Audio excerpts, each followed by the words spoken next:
There were many differences between the spiritual reality of the First Temple period and the Second Temple period. First Temple period was a much closer period in terms of connection to God, open miracles happening daily, especially in the temple. But one of the biggest losses that we notice between the First and Second Temple period is the loss of prophecy. And again, we don't appreciate what it must be like to have prophecy because we just don't have it.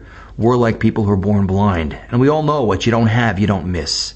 But imagine what it would have been like to have just one person, even the most minor prophet, one person who can connect directly with God. So the question is, what happened to prophecy? It disappeared. So the statement made in the Talmud as to why prophecy disappeared is a technical statement. It says that because the Ark of the Covenant was missing from the Holy of Holies in the Second Temple period, we didn't have prophecy. But obviously that's symbolic of something much, much, much deeper. And to understand this point, we have to go a little deeper into what was going on in the Jewish people in the Second Temple period. The Second Temple period was a period of lower spirituality and lower connection. Prophecy is a state that's achieved when a human being gains complete control of their mind and their body and is able to break through the veneer of what we perceive to be reality and enter a higher plane of cognizance.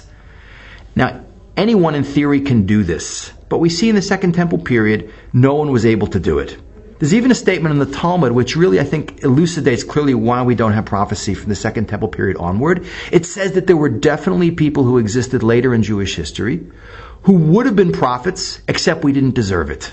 The Jewish people weren't on a high enough level, so we didn't deserve to have prophecy. The way I describe it is, imagine a person needs to reach a light very high up in a ceiling. No matter how tall they are, they still need to stand on something to be able to reach that light and change the bulb.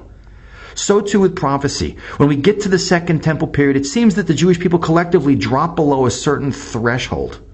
And because of that, no matter how great the individuals who come in the Second Temple period and later in history are, none of them are able to achieve prophecy, which again is a huge loss. But the big lesson of the loss of prophecy is that really, just like we say today in history, every generation gets the leadership they deserve.